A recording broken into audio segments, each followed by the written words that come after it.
Now, I know we usually talk about horror games on this channel, but screw it! Let's try something else. Let's be honest though, these games can make a pretty good case for themselves.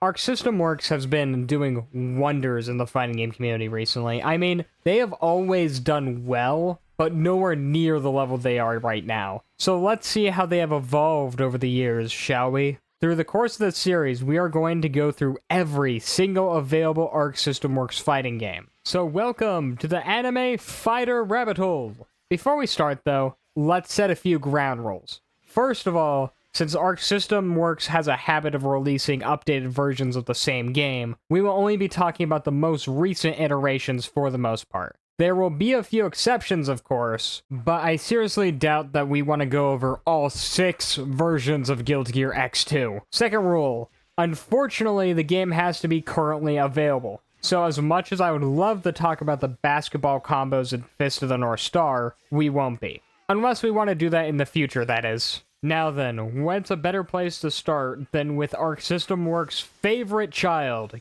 Guilty Gear? Upon further inspection, I decided that today's video will only be focusing on the gameplay, just for the sake of not having this video be like 5 hours long discussing the lore. Anyways, let's dive into the first game. Guilty Gear, the missing link, is not like the other girls. King of Fighters, never heard of it. Guilty Gear is faster paced, hits harder, and is incredibly easy to combo in. Way too easy to combo in. Yikes. I'm going to assume you know a bit about Guilty Gear already, but if you don't, here are the controls. You have your classic punch and kick, a patented Arc System Works air dash, and the dreaded slash and heavy slash.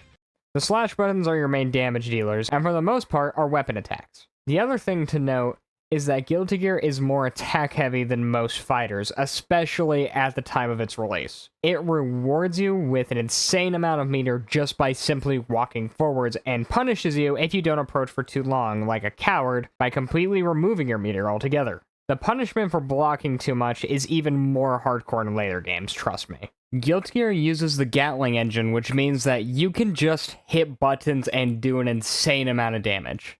This game even has a new gimmick called instant kills, where it... come on, do I really need to explain what that does? In the missing link, you activate instant kills by pressing punch and kick at the same time, then inputting a circle forward input faster than your opponent can, and murder them in broad daylight. For some stupid reason, insta-kills take both rounds when you hit it in this one, because of course they do. All of these mechanics combine together and become a monster that eats all of your brain cells. Before I break the illusion of best fighting game ever made, though, let's talk about the cast in arcade mode. You know what, screw it, let's do this in 3 sentences or less. Why? Well, let me tell you. So Bad Guy, the best main character in all of fighting games, even if you are in the lead, it still feels like he is eating your cake for breakfast. Kai Kisuke, electric plastic cup. Axel Lowe, time-traveling zoner that will spam Axel Bomber and don't you tempt him. Dr. Baldhead, a murder that is somehow also the joke character. May.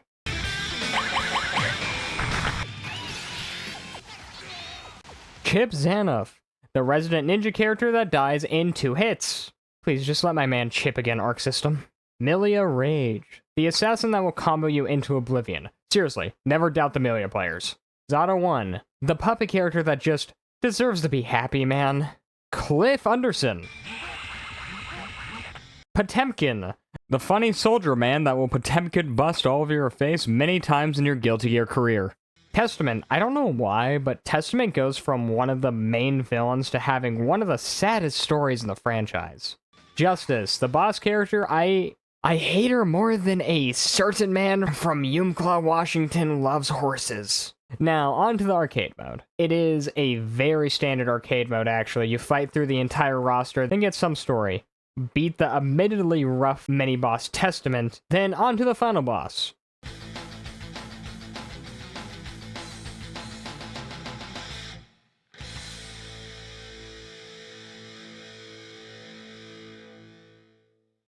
This final boss is a nightmare. One move can take half your health and it can instant kill you out of nowhere. Actually, now that I think about it, that's most Guilty Gear characters. But this one is especially bad. Trust me. Oh yeah, here's a fun gameplay mechanic I didn't mention before. When you reach half your health and the health bar becomes yellow, you gain infinite meter. So Justice can and will spam Omega Beams at a certain point. This move takes half your health on block. It takes forever, but it's beatable. Then you get your arcade ending and move on with your life. Now, I'm not going to sugarcoat it. Guilty Gear The Missing Link is broken. Let's start with the most obvious reasons. The instant kills are absolutely disgusting. There is no downside to spamming them because, sure. So when you are in doubt, spam insta-kill and it just might work. Not on Justice, though.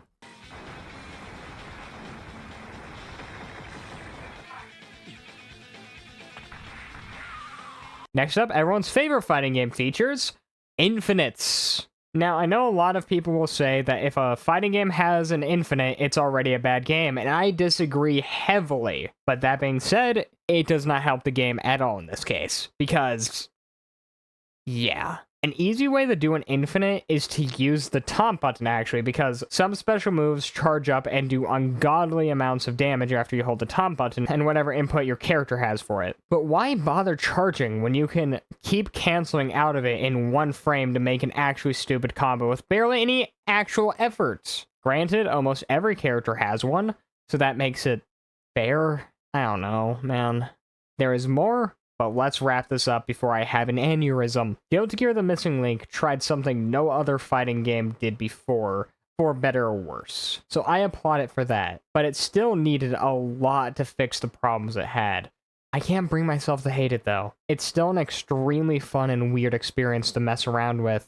And that soundtrack is absolutely amazing. But it's Guilty Gear. Every game is going to have a great soundtrack. This has gone on long enough though. It's time to move on. Skipping over Guilty Gear X brings us to Guilty Gear X2 Sharp Reload. If you think this name is bad, you haven't seen anything yet. And yes, I know I said we would only talk about the most recent versions, but it's a different story mode, so shut up. Let me tell ya, this one is a lot better than The Missing Link. I mean, I would hope so considering it's the third game in the series. So let's talk about the changes. Oh, well then. First of all, there are several different modes now other than just arcade. There are your standard survivals and a gosh darn story mode. Then there are the ones that make absolutely no sense, like this challenge mode that hates you for existing, and of course MOM. I'm going to be honest, I still don't know what MOM is. You just kind of collect stuff. Now, before we dive into the story and arcade modes, let's of course talk about the characters' gameplay changes. Oh god. This is starting to sound generic as hell. Insta-kills, those are different now. This time they take away your meter when you use them, so they are actually balanced now. In order to activate your instant kill now, you have to hit all of the attack buttons at the same time, then input a double circle forward heavy slash, and there you have it. However, if you miss, it will completely remove your meter for the rest of the round. Screw it, there are so many changes, let's rapid fire it. The characters are more complex and balanced. Eddie is top tier now. The block gauge is a new mechanic that fills up when you block too much, and when you get hit after the meter fills, it absolutely removes your health bar faster than your father returns home when you win the lottery. We have Roman cancels that allow you to continue opening your opponent's cheeks like the Red Sea. Dust is a new move that lets you combo your opponent into oblivion even more so, or just a sweep, because why not? And of course, Burst, which lets you tell your opponent no if they combo you too much. And there you have it. They both improved and added to the previous game. And there are no infinites, at least none that I'm aware of. But we do have gold characters.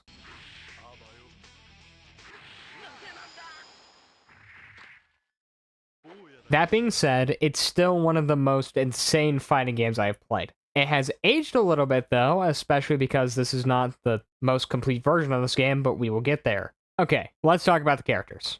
Robokai, the true joke character in Guilty Gear. Bring him back, you cowards. Faust, not Dr. Baldhead. Biken, the one-armed counter character that gets more developed plot with every game. But, like, actually, her story is great in this one. Johnny, why does everyone named Johnny in a fighting game wear sunglasses? Real talk, though, I can see why May goes for this man. Venom, gay pool man who will absolutely body you. Angie Mito, he really doesn't do much. Like, ever. Jam!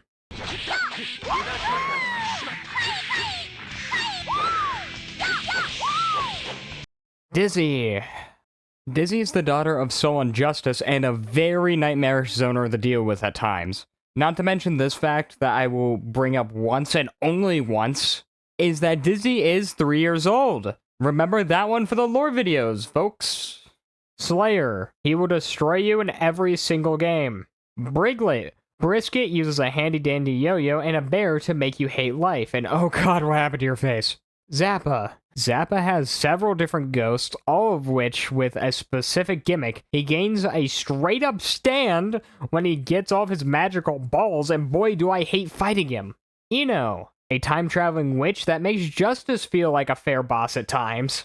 As you can see, there are a lot of newcomers to this game, some of which have gimmicks that I have never seen before. Guilty Gear is really good at making stuff up as it goes along, and it's just working. Alright, we just about covered everything at Mach 20, so what else is there to talk about? Well, there is still one thing, and I've been stalling a little bit because I both love and hate it. Let's dive into Guilty Gear X2 Sharp Reload Story Mode. The story mode is pretty self-explanatory, and by that I mean not even remotely. You pick your character, then have to do some of the stupidest things known to man in order to get onto one of the 3 different paths each character has. Boy, I sure do love winning 5 fights in a row in less than 120 seconds. Some of them can just boil down to instant killing a certain character though. Or my favorite is when you have to play through 10 different story modes in order to unlock an a best ending for a character. And most of the endings aren't even canon, because the time-traveling witch made multiple timelines for this game. Though I do kind of like some of the non-canon endings a little bit better, to be honest with you. Alright, enough complaining, this game is good, but let's evolve further. Guilty Gear X2 Accent Core Plus R is the final iteration of the X2 series, and it feels like I can create a gear cell using the name as an equation. I'm just gonna get this out of the way now. Guilty Gear X2 Accent Core is much better than Sharp Reload because this game is way more balanced, well, for Guilty Gear standards. New characters, and MOM has changed yet again! Also, I ruined the timeline because this game technically came out after the next 2 games we are going to talk a bit about, but it's fine. This makes more sense anyways, okay? Let's talk about the story changes. Luckily, the story mode is no longer as nightmarish. Now we have visual novel choices that determine how Soul dies. This game originally didn't have a story, but they made one to connect with the very well-known and played Guilty Gear 2. Anyways, let's move on. This time we only have 2 new mechanics to discuss. Gold Burst. So Gold Burst activates when you burst without being hit. When you hit a Gold Burst, your super gauge maxes out immediately. And this mechanic may or may not have been here since Reload, but moving on. Now we have Thoughtless Defense, which is activated by hitting punch and kick at the same time while blocking. All it does is remove the chip damage, so it's pretty useful. Other than those 2, that's about it. The mechanics haven't changed all that much. Characters! Oh hey, we only have 2 this time. Abba, a jealous homunculus that will form change and murder you if you whiff once. Order Soul, my sleep paralysis demon. And just like that, we've covered everything. So, what now? Well, since this game is still played, let's talk about some tech and combos, just so you can have a taste of how crazy this game actually is. I am so sorry in advance if you don't play fighting games that much, but I will try my best to break it down. Also in the future, I might make a video explaining how to make fighting games a little more approachable, so let me know if you want to see that in the future. Okay, let's start. Almost every character in this game has a loop of some kind, but let's go with Soul because he has the most infamous and, well, he's the main character. The first one we shall go over is Soul's Sidewinder. So for starters, we need to throw our opponent in the air, usually with a wild throw or gun flame. But let's be honest with ourselves, we were spamming those anyways. Then we have to utilize something in Accent Core called a clean hit. This feature is in all Guilty Gear games after this, but it's especially prevalent here. In layman's terms, a clean hit is where you hit a character's hitbox at a specific point. For our purposes though, we want to hit this specific hitbox using Soul's Sidewinder. In order to do this, I'm doing Wild Throw, Jumping Slash, and a Sidewinder immediately after. If done right, you hear a satisfying bang, and your opponent should hit the wall. Then you have to hit a crouching heavy slash and set yourself up for the next Sidewinder. Rinse and repeat for as long as possible and make your opponent throw a chair at you. The other loop Soul has is his famous dust loop. You want to be by the corner for this one. To start with, you want to do slash, forward punch, then delay a heavy slash. Then you want to jump and hit dust, and then hit another dust right before you hit the ground. If done correctly, you can micro dash, then do another repetition of dusts. If you're good, which I'm not. That sounds easy on paper, but the timing sucks. What's that? You want me to pull this off in an actual match? No, that's your job, not mine. Now, let me just say, almost every character in this game is that complex and crazy. Everyone has some sort of hard but rewarding gimmick. That's what makes Accent Core so much fun. The only problem is that I suck at it. And again, the story mode isn't bad at all. Testament's story is one of my all-time favorites in this series. So please, if anything sounds interesting to you, try this game. I need someone to body me and everyone else I know. Okay, I think I've rambled on enough. Onwards to the worst part of Guilty Gear. I'm going to break the rules a bit because we have to talk about this. Guilty Gear has so many spin-offs, and I refuse to talk about most of them because I am in so deep that I know what Pro Jumper Guilty Gear Tangent is. So let's only talk about one of them for now. I mean, if you guys really want to see me suffer, we can go over all Arc System spin-offs if you want me to. Please don't make me. Guilty Gear Isuka is a mistake against nature, and I am not taking that back. Isuka is a spin-off that decided to have up to 4 fighters on screen at the same time while still having the Guilty Gear craziness you know and love. Wait, that sounds awesome! Why don't I like this? That's an easy one. It's because it's Guilty Gear. Everything is so complex and flashy that I don't know what's happening on screen half the time. Plus, there's a new mechanic that allows you to switch between the foreground and background, so it's better, I guess. I need to cool down, man. Honestly, I think my main issue with this game stems from just how dated it feels. Because in order to turn around, you have to touch the designated switch direction button, and it just doesn't feel great in the fast-paced environment that Guilty Gear is known for. Especially when you are getting the sole bad guy couch experience. But all things considered, it's a neat idea. I hate single-player modes with a passion, though. You have a strange beat-em-up or arcade mode. The beat-em-up is just taking on waves of enemies, and that's about it, actually. Arcade mode. Arcade mode lets you play Guilty Gear Endless mode. Yeah, this is just Endless mode. It does, however, have the juiciest Guilty Gear boss of all time. We also have build your own Robokai. Yep. Let's move to the next game. Guilty Gear 2 Overture. This is not a fighting game, but let's slightly touch on it. For Guilty Gear 2, they decided to focus more on the story and move away from their fighting game roots. It's just one of those games that you don't hate, but you also don't want to talk about it, you know? Guilty Gear 2 is a real-time strategy game, and boy is that different. In short, you have to infect these giant pillar things with your workers, then you summon stronger workers so that you can put your opponents back into the working class. However, your competitors may fight back, but that's fine. You could just smack them a few times and send them back to the start. Honestly, my favorite part of this game is the boss fights, because for the most part, those are actually very fun encounters. They actually feel more like a Guilty Gear fight. This game is important to the Guilty Gear plot and introduced a few characters, including the Valentines. More on those later, though. Overall, this game is just okay, but with that out of the way, let's move on to the next mainline fighting game. This is not a drill, there is a 3D Guilty Gear fighting game. Guilty Gear Xrd Sign is the first of the 3D Guilty Gear fighters, and it's amazing. Actually, before we start, quick fun fact. Guilty Gear Xrd is named the way it is because Guilty Gear XXX was too inappropriate for many different audiences. But like, just give the people what they want, cowards. Anywho, Guilty Gear Xrd made a huge jump and started using these crisp 3D models for their 2D fighting game. Honestly, Sign plays very close to X2, but it manages to be less finger-breaking and slightly easier while still keeping a lot of its complexity. The creator wanted this game to be a little more beginner-friendly than the others, which is a trend you should make note of now. Despite being a little easier, you still have to break your hands from time to time, but that's just the fighting game way, I don't know how else to tell you. Plus, the instant kills are full-on cutscenes now. I can't even be mad about being hit by this. I mean, just look at it.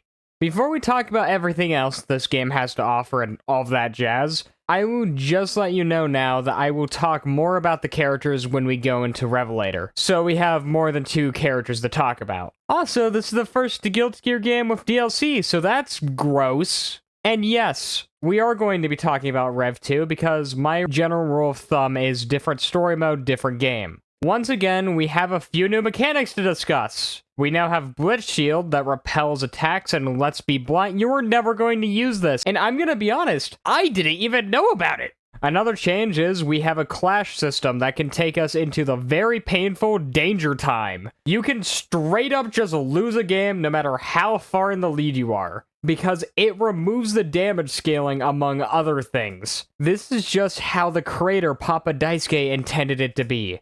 Anyways, on to the final change. Roman cancels are now much easier to land and also come in various different flavors, just like how us Guilty Gear players come in the varieties of not straight and not straight but slightly different. Now, there is another change. They technically changed the guard gauge, and now it's called the risk meter, but like, it does the same thing.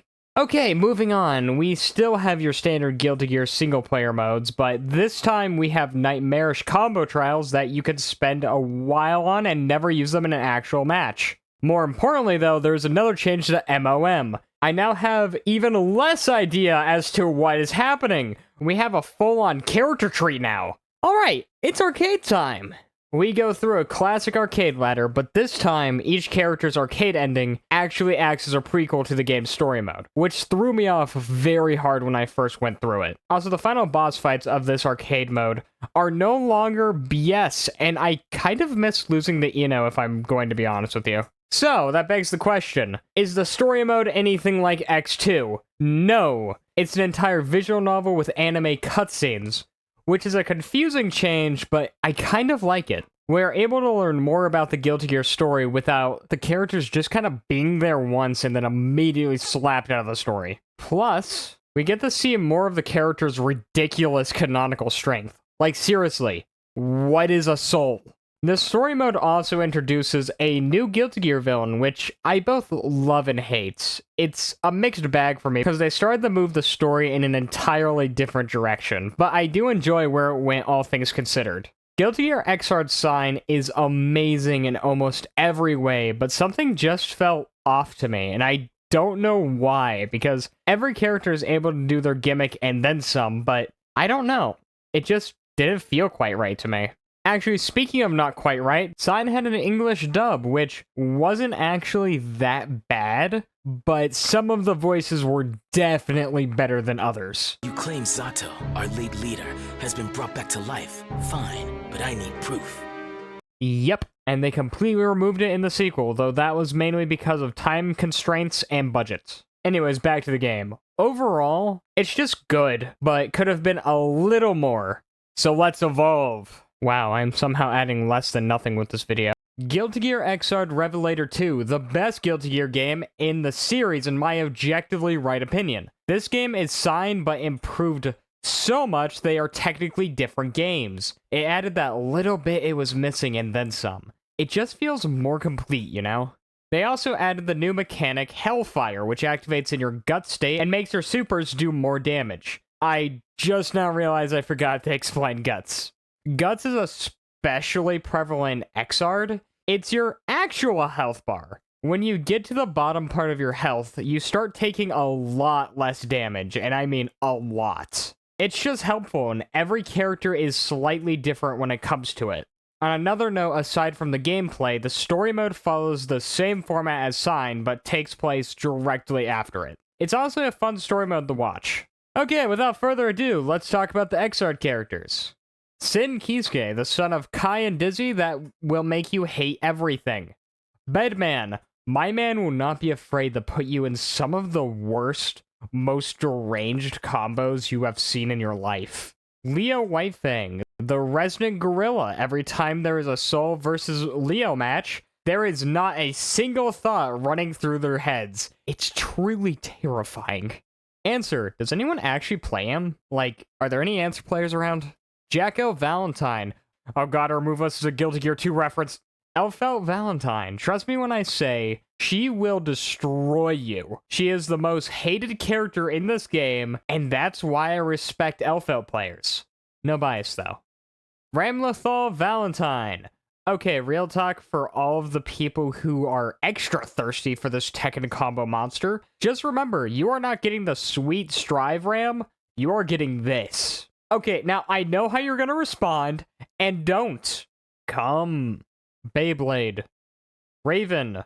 Raven players scare me. And no, I'm not elaborating. And there you have it, all of the new Xrd characters. This game, of course, has a lot of familiar faces that you love or hate as well, because for some reason, Guilty Gear players hate every character. Hey, would you look at that? I have nothing else to talk about. I mean, other than the fact that you can fish now. You know what, time for a few short character tutorials, because this one still has a pretty decent following. Elphelt Valentine is not just an ape that is able to go in and destroy you. She has to test her bounds first before making her move. In order to do this, the creator, Papa Daisuke, has given her far slash and crouching heavy slash. Standing far slash comes out way faster than it ever should have. If you're close enough to get a sweep or do a counter hit, it's time to profit. Crouching heavy slash is more to catch your opponent off guard, and if it counter hits, it's time to do your bread and butter air combo. Another important thing about Elphelt's neutral are her guns and grenades. So despite all of her weaponry, she is a mid-range character. She has some of the grossest pressure of any character in the game, because her shotgun can move incredibly fast and shoot the second they're done blocking. Not to mention her grenades can be cooked and thrown basically whenever, which can set up so much more pressure or even be used as an Oki. Now obviously there's much more like her perfect reloads and loops, but let's move on before this section gets way too long. Next up is this beautiful Slayer combo. Are you ready for this? You counter hit them, preferably with a pile bunker, then you pile bunker, crouching slash, crouching heavy slash, Roman cancel to continue your bloodlust, pile bunker, then dust, and finish it off with whatever you want. God, I love Slayer. I mean, just look at that damage. Guilty Gear Xrd is a very stupid and unbalanced mess, but that's why I love it. It fits right in with the rest of the series. No two matches feel the same, and it's easier to recommend to non-diehard fighting game fans, which is always nice sometimes. But 4 years later, an absolute behemoth was on the horizon. Don't worry, I'm not gonna dog on this game the whole time, but there are a few things that I need to address. But let's start with the great things about Strive. So Guilty Gear Strive is the most recent Guilty Gear, and by God, is it beautiful to look at. The animations, the character models, everything is just so satisfying to look at with their level of polish. Strive also has a fantastic English dub. Not to mention, Strive's music has lyrics. Some of these songs are so good, in fact, that I find myself listening to them outside of the game. This time around, the roster is a bit smaller, but that's fine. Most fighting games did that at that time. Yes, I only have Season 1 DLC, don't worry about it. Unlike its predecessors, this game is a lot easier with everything it does. So it's one of those games that you can just pick up and play without a lot of hassle. And in my opinion, that's fine. I love it when more people are able to get into fighting games. Plus, Soul Bad Guy can still remove your kidney, and Mei is still a menace to society, so that's what counts. Almost every combo can take half your health, so it's still just as high stakes as the others. They even brought back a few familiar faces we haven't seen in a while. Strive has a few new mechanics, but let's talk about the most important one. Wall break. The walls in Strive have a specific amount of health that when depleted, your opponent sticks to the wall, and with one last hit, gets smacked through it. Once on the other side, you gain more meter. It's a bit of a controversial mechanic, but I think it's fine because it gives Strive a little bit more of its own identity. Okay, let's talk about the single-player modes of Strive. Right, we'll talk about that later. The story mode for this game is pretty good, actually. It's a full-on movie this time around and doesn't just pick and choose cutscenes. I'm assuming that's because they had more of a budget for this game. Which makes me happy because this is the end of Soul's saga in Guilty Gear. I'm glad he got a proper send-off. Now let's talk about the last set of Guilty Gear characters. Nagoriyuki, the samurai that will kill you faster than he kills himself, somehow. Giovanna, She will not be afraid to hit 2 buttons and win the game. Gold Lewis. Hey kid, want to see me do a half circle input 50 times in a row? Happy Chaos! Here are a couple of honorable mentions because I don't have all of the DLC. They added both That Man, the previous main villain of Guilty Gear, and Bedman's sister Delilah. So that's pretty cool. We've been wanting to play as That Man for a while now, like since his introduction a while.